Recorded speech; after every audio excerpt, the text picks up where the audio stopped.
Hello, everybody. I'm Gonzalo, and I want to welcome you all to a new podcast. Welcome to HandballCast, a podcast about handball. Here, you'll be able to hear some opinions, analysis of games, debates, and the best part, you'll hear stories from all over the world about handball.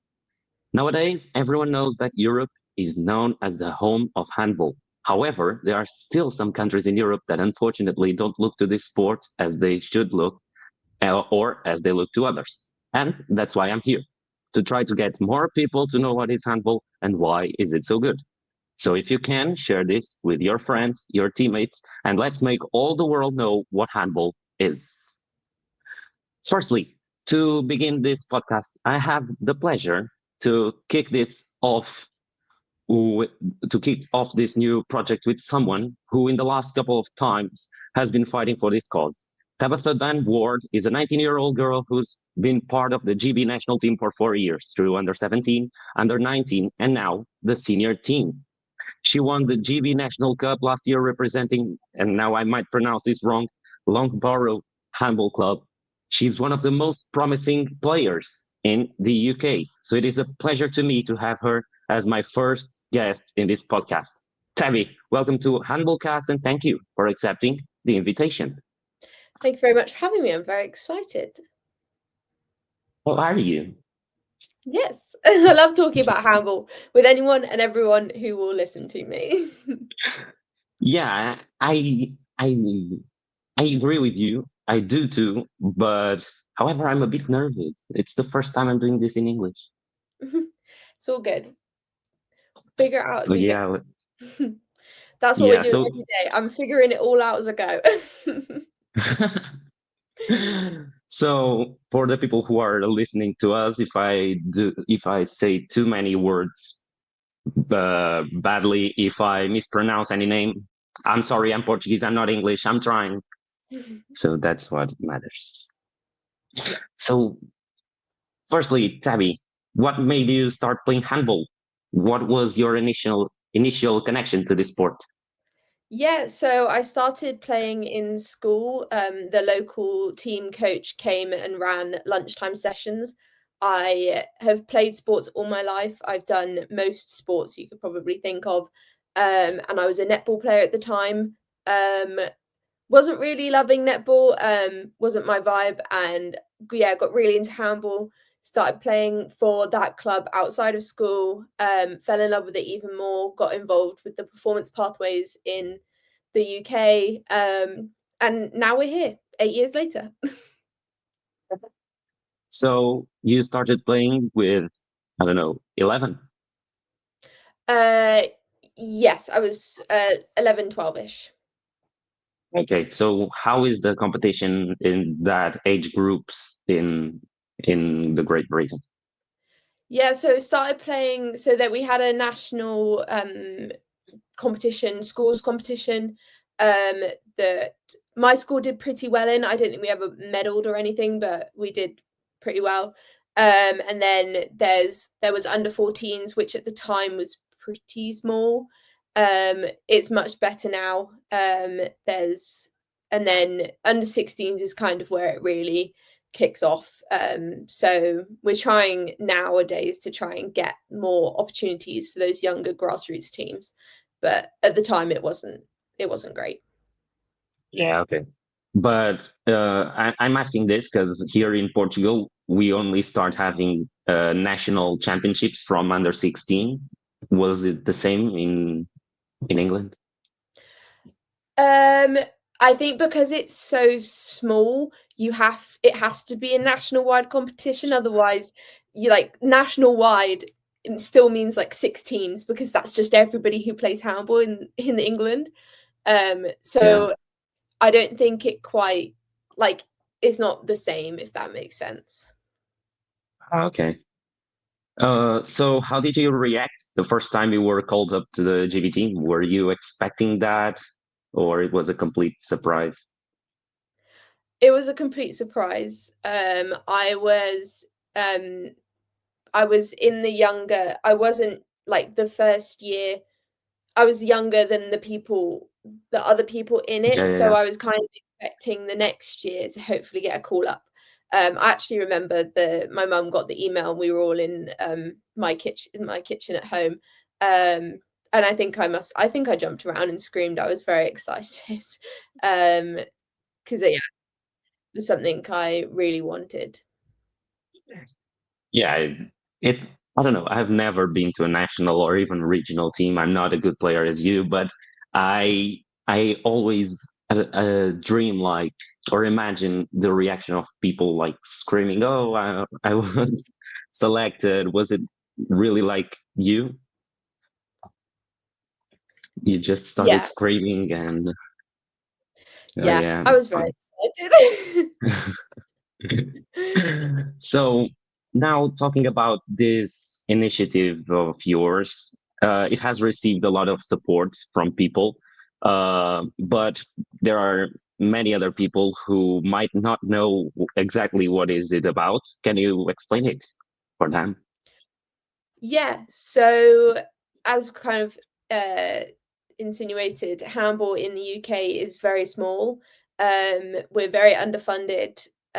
We struggle to get camps and train, and we've got a really promising team right now. We're really trying to qualify for a major championship, but unfortunately, if we can't train together, then we can't continue to make that progress and hopefully get into those competitions. So me and the other members of some of the members of the GB women's team are trying to use social media to try and spread the word about handball, get people excited and involved in handball, and hopefully find some sponsors or people who are willing to invest in a very determined and hopefully full of potential team of young women.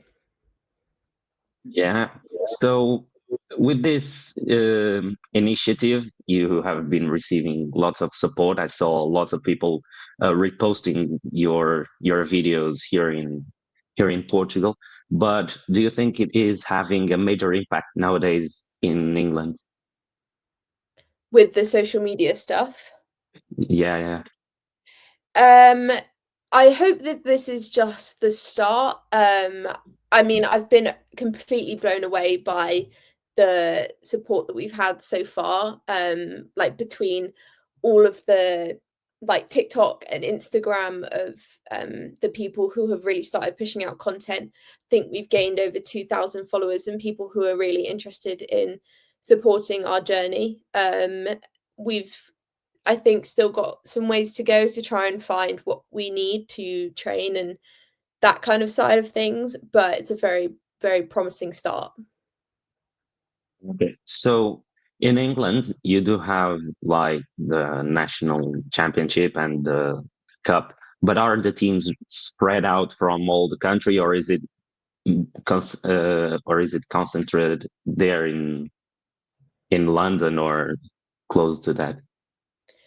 It is quite spread out. There are a few teams in London, and then near the Midlands area, there has been quite a like condensed group of players here because we all train here for our academy. Our performance academy is based in Loughborough, so there's a few teams here. Otherwise, we are pretty spread out. We've got teams up north, we've got teams in Manchester, got teams all the way down south in Somerset. So yeah, we are expanding in that kind of way. Yeah, so that is, I think it's great for one point because I can say to you here in Portugal, we basically only have teams like near the coast. If you go to the interior of the country, we don't have handball. The majority of the cities don't have handball. But however, for a country who doesn't look to handball, it might be a bit expensive to do that trip every single weekend. Is it like that? Yeah, it can be. It's a lot of driving. But luckily we have the Premier League, which is the top league, and then you have the regional league. But the Premier League is split into the Premier North and the Premier South. So the furthest you'll be driving for us anyway is about 2.5 hours because we're pretty in the middle. So that helps because if we were having to drive down to Somerset, uh, at the weekends, like that's a 6-hour drive. It would be crazy. So that helps a lot. Yeah, I see you saying, "Oh, it's not that big deal. 2 hours and a half. Me with 2 hours and a half, I can go straight into Spain." So Yeah, I guess with it's all different about the realities. scale, isn't it? 2.5 hours is pretty middle ground for me anyway. Wow. Here we do like 15 minutes driving, sometimes not that, even shorter trips. So 2 hours and a half for us, it would be a lot. It's the same from from my city to Lisbon. So 2.5 hours gets me home. So a 2.5 hour drive for me is like a what is it called? I don't know what the saying I'm trying to say is. Yeah, it's not very far at all for me. But yeah, so you do 2 hours and a half go every home. day. No, so I live in Loughborough because I'm a student here. But my home, like where my family lives, is 2.5 hours Oh, away. So okay. if I want to go home and visit, to 2.5 hours. Oh, wow. That's a lot. For me, that's a lot. So what do you think that needs to change first so that the GB team can start developing better teams and better players? Um, I think to give some credit, we've done some great things in the past couple of years. We have a junior performance academy in Loughborough. We now have a senior performance academy in Loughborough, and that's doing great to produce the players. We need more support for the national teams. People need to know what it is, watch the matches. We need to try and find one of the only national teams with no sponsors, and we just need some consistent support to be able to train just together, because we're all doing a lot of work by ourselves. We've got a lot of players who are playing in Europe, semi-professionally, professionally, and then obviously a big base of us here. So working together, getting the chances to work together are just few and far between in the minute. So your national team does not have any sponsors. Nope. Our kit is provided by Kemper, but we have to buy it ourselves. And other than that, we are not sponsored by anybody. That is not ideal at all. And I think that would be a really good point to start developing. We are talking to someone who has won the national cup.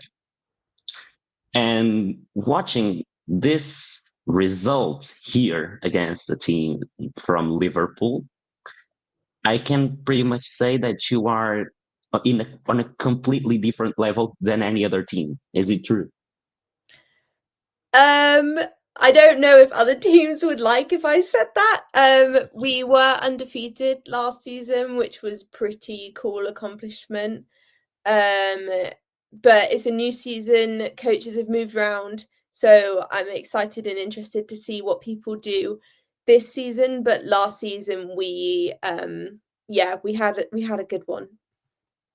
You won a national cup by 20 goals. The National Cup is a bit weird in its format, though, that you're randomly selected teams for each round.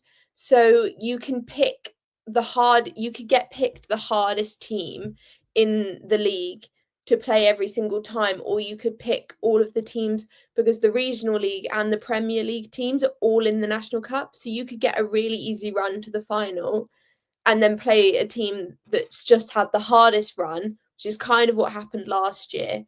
And then that's what the final looks like, which is a bit upsetting, really, because you'd want a final to kind of be an exciting match.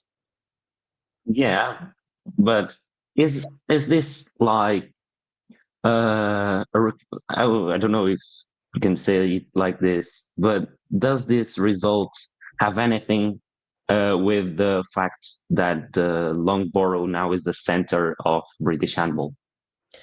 Yeah, it does. a lot of the Loughborough team, I think pretty much most of the Loughborough team are national team players in under-19s and senior women's, because we've all moved to Loughborough to train to play handball. So yeah, it's been in the past couple of years, Loughborough have really dominated. Yeah, so they benefited that. I Yeah. was watching this before the podcast. I was watching this. So yeah, we are talking to a really good player, I guess. Did win man of the match for that. I've got Wow. 1635. What a final. What an player of the emotional match. that one. Oh, So yeah, did get player of the match for that one. So pretty good day. so yeah. As you said, you are left back. Yeah. So have you started playing like that? Because here in Portugal, that is not normal to start like that. Or tell us. Yeah, so pretty much from the beginning, I was a left back. We had kind of more of a backcourt player situation, which is kind of what it is, but obviously, and sometimes I do play a bit of centre back, but I'm not very good at it. But it just happened to be that with everybody that we had, I ended up playing left back, and I've never changed. I'm a very short left back. Don't know, people on Instagram probably don't know. I'm just under 5'6", so I'm a very short backcourt player, but hopefully I've got the jump to make up for it. So Yeah, it's quite fun that I need to get. I'll stop this. I'll need to check the conversion for centimeters it's about 166 centimeters. for a left back. Yeah. Wow. You have a lot of jumps to do. Yeah, a lot. And a lot of 1v1s trying to sneak through underneath people. So, what do you think it's your um, best? What is the best part of your technique? Is it the 1v1, the jump? What do you like most in you? Um I would say 1v1 is still my bread and butter. I've been trying to incorporate more 9-meter shooting into my game, which has had a medium success rate. But 1v1s is definitely where I'm most comfortable. So yeah, I'd say those. So now I have here a question, but after the things you said, I think I might have a guess in who it is. You'll see. But I'm going to do the question anyway. So, who are your best references, your favorite players in women's handball? Nora Morgan's Tina Of Oftedale. course. Because they're my height and they're backcourt players and they're freaking sick. And it's just always, it's so nice to see that somebody of my stature can be so successful. Yeah, so you are the English, not a Mork. This is what am I going to?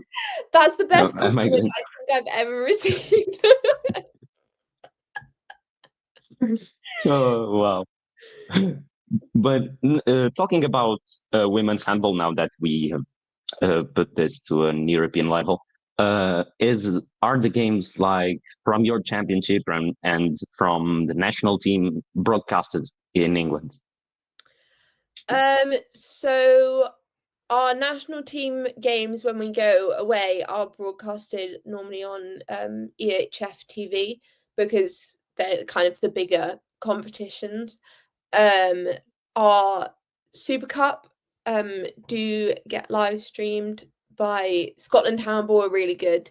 They're doing a really good job with all of their social media streaming stuff.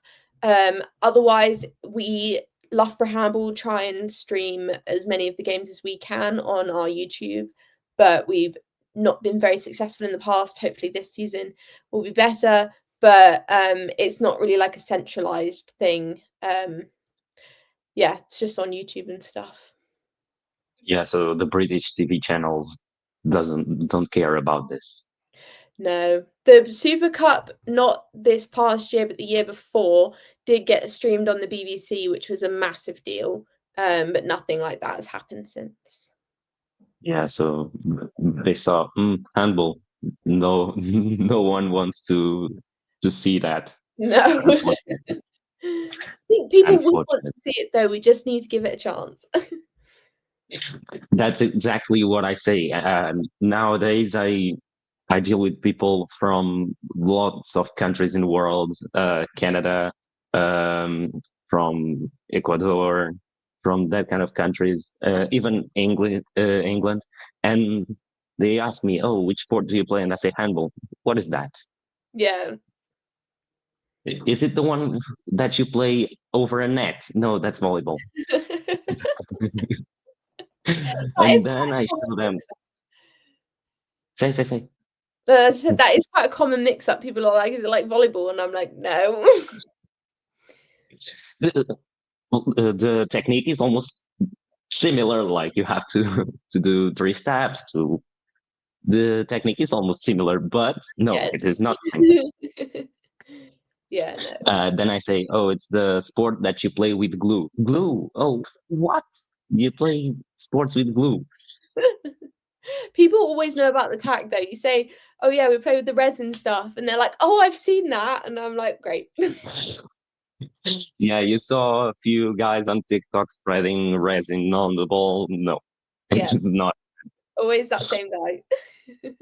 It doesn't have anything to do.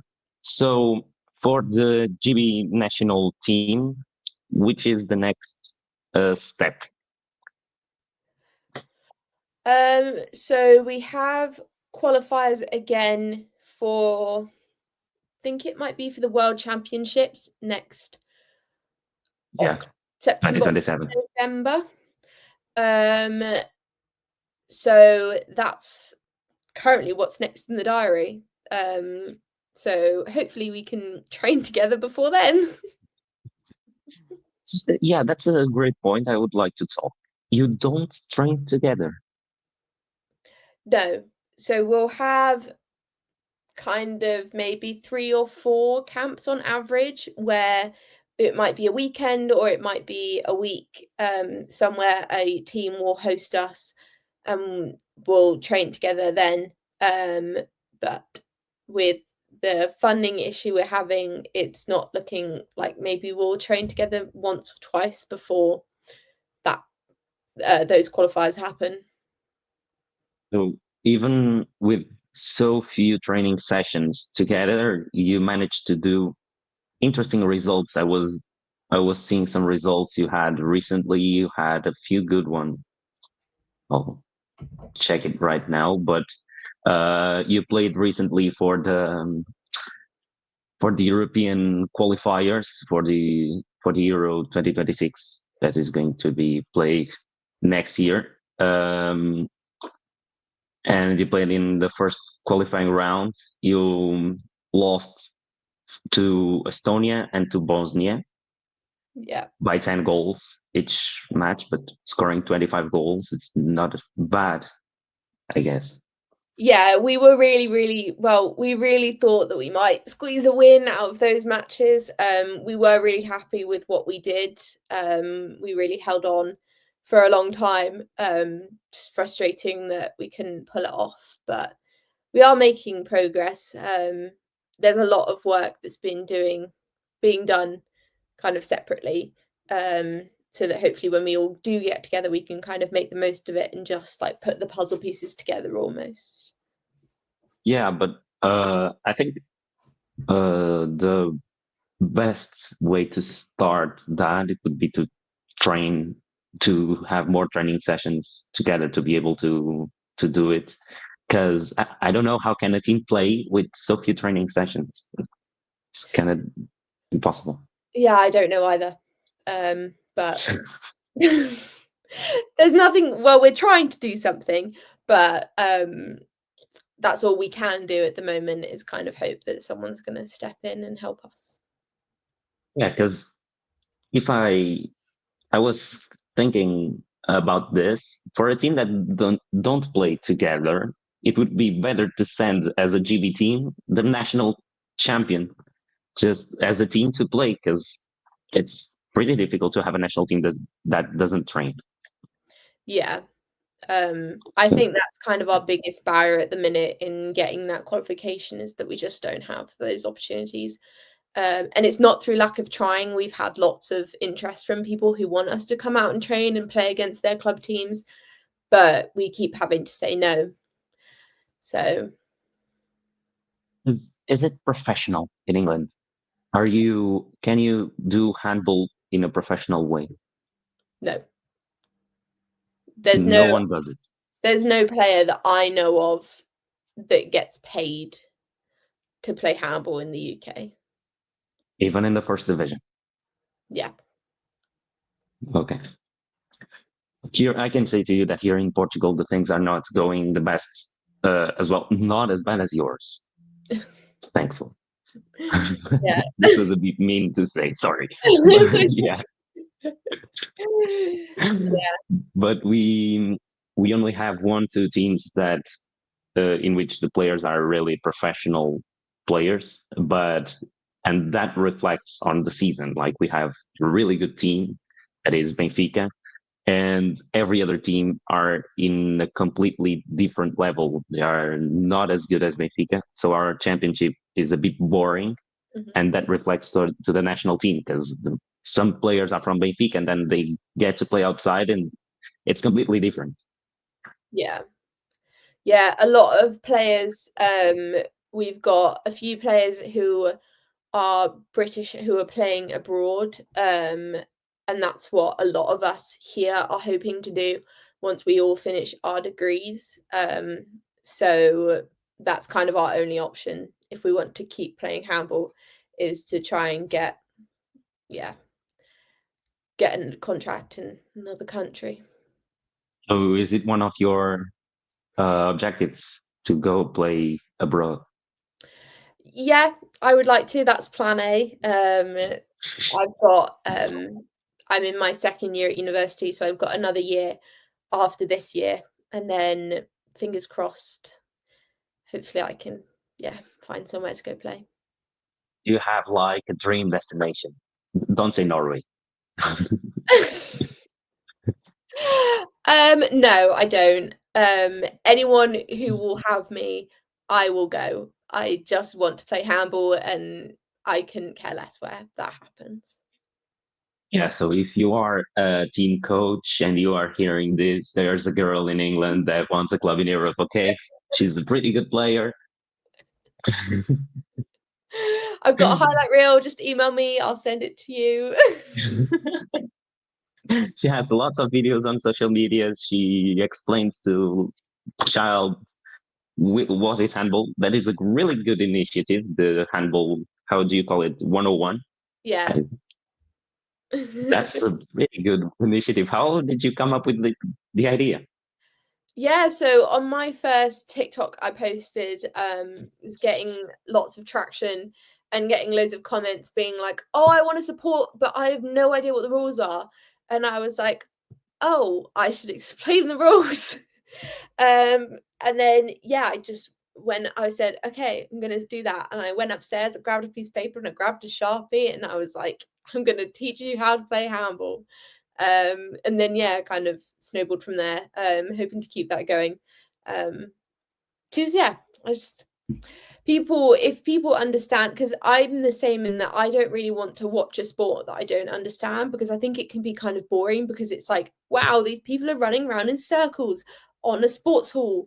What are they doing? But if you know the rules, then you can kind of look at the intricacies of it a bit more, and it makes it more interesting. It's the same thing I say to my grandfather when he says, "Why do you keep the whole time slapping each other, pushing, pulling? Is it normal?" And I said, "Yeah." Yeah. Yeah. So yeah, but do you coach a team or do you give classes of handball to young people, or is it only the videos? No, so I am a coach. I coach the women's development squad in Loughborough Handball. That's a new team we have this year. And I coach the Loughborough under 14s team, who have their first competition next week. None of them had ever played any handball before 2 months ago. So that's very exciting. I do a bit of coaching with some of the performance pathway people, but that's just kind of a side thing. The other two I do every week. Quite nice. So we are coming close. We are 1 month ago from the next Women's Handball World Cup. What do you expect from that? Good handball.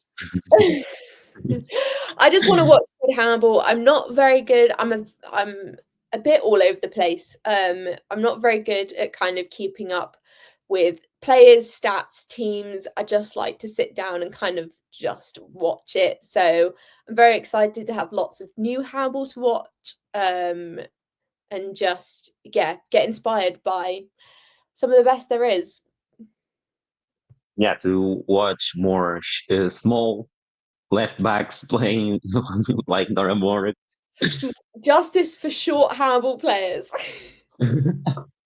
that is a major problem here in Portugal as well. I don't know how it works in England because you don't have many players, and to see, and this is for the Portuguese people that are hearing that this.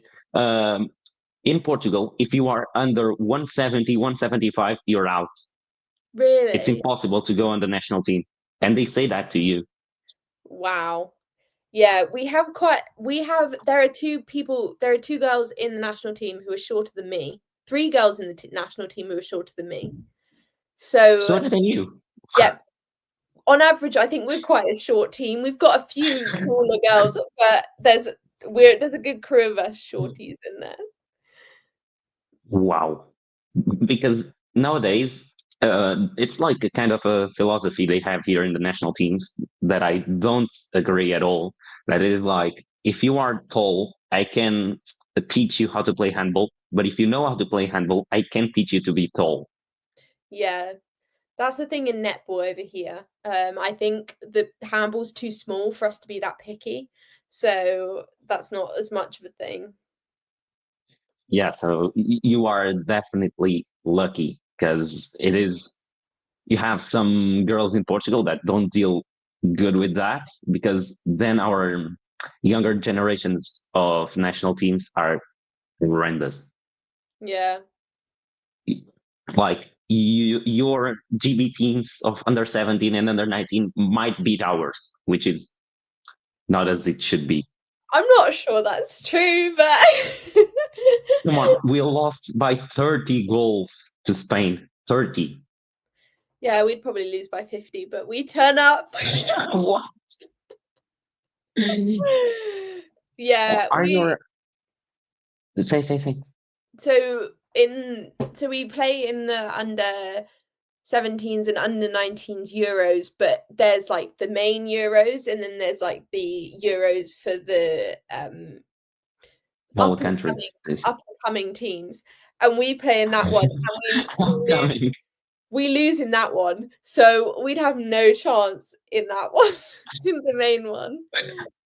Yeah, but we would lose a few matches to teams in that.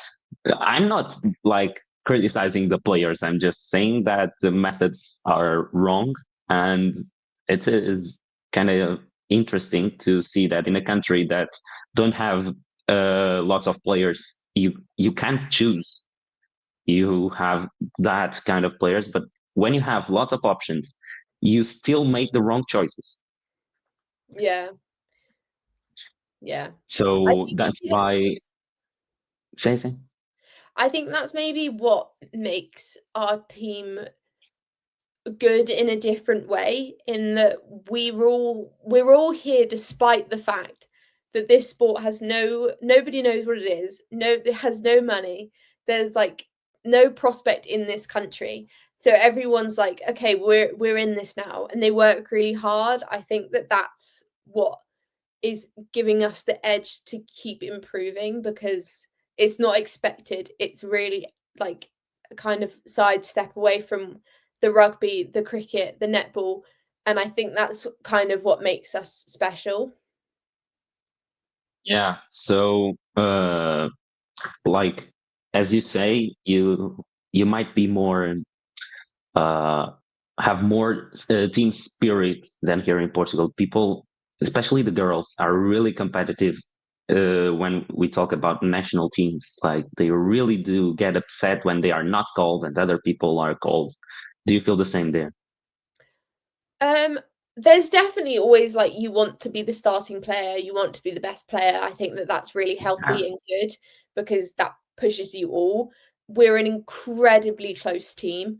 Um, Literally, our camps are my favorite weeks because you just get to hang out with a bunch of your friends. We have so much fun, and I think that we're so lucky that that is the case. Yeah, they're all great friends of mine. Both on and off the court. But I think that you need the balance. If you're training, then you're trying to win that 1v1, that shot, whatever. But as soon as those shoes goes off, those sports hall doors close, you're back to just pissing about with your mates. Yeah, because here in Portugal we have an idea that female handball. I don't know if the same happens in England. They are really the team gets divided in small groups. I coach a female team, and I see that they just close in groups. They have difficulties to be all friends. Let's say like that. Off court, is it the same? Um, I think there are definitely people who obviously gravitate towards other people in smaller groups, just because like some personality, like some people just get on better. But there's never any issue when you're not with your group that you can't talk to everybody else. So I think it happens naturally, but you could talk to anybody and everyone's kind of on the same thing anyway. Yeah. So other topic about handball nowadays, and I say that because I was one of those. I so people know handball from the court, from the sports hall, but now we have British, not British, beach handball. Um, Even in Portugal, and I was taught by accident, I would say like that, by surprise. This year, I entered beach handball, and I think it is amazing. How is beach handball in England? I know you have a few teams, but Yeah, we have a few teams that train and play. Um, I think there's three of them. Um, we have a beach handball championships every summer, which is just a weekend to have fun and play beach handball. Loughborough, I've been with Loughborough the past 2 years. Last year we won a bronze medal. Don't really know how we did that, but it was great fun. There's no like national setup for that. There's one team that do from London who play abroad and they win lots of stuff abroad. They're very good. So that's kind of there are beach handball it's I saw representation. them. I saw them here in Portugal last year. I think they came here not or the year before, and they went to play. Um, they went to play this year in Madeira, the European Championship, the Champions Cup. They, I think they got a 14th place, which is not bad. But it was like the first time I saw handball in Britain was beach handball, and I think that is not how it should be. No. It Especially was the given first time I said, "Oh, you play." oh wow. We can't hear you. No, yeah, not great. Yeah. So we are coming to the end of this podcast. We have been here for 40 minutes. Uh, this was the first edition of this HandballCast. If I am going to have a lot of time to do that. I think I don't. If I'll try to, yeah, I'll try. Tabby, what do you think about it? Yeah, I think that any and all ways to talk about handball are great. Yeah, there's not that I'm aware of, there's nothing handball in the podcast space. So be really good if we could get this to be something that a lot of different players are on from different places. Hopefully some big names one day. That would be pretty cool. That would be pretty cool, but we have to start it from somewhere, and we started with a really good player as well, as you can see. Uh, so one of the biggest objectives of this podcast it will be to get to know the reality of handball in other countries that are not commonly known for handball. Let's see what we can do from Canada, from that kind of places. Tabby, thank you so much for accepting the invite from a person that it's just a normal guy, a stranger that has nothing to do with this. Thank you very much for having me. I've had some great conversations and great experiences through just answering an Instagram DM. So this was great. Thank you very much. And I know my English is not the best. I know this was not a perfect podcast from my part, but thank you so much for hearing that. And I hope to see you soon. Bye. Bye.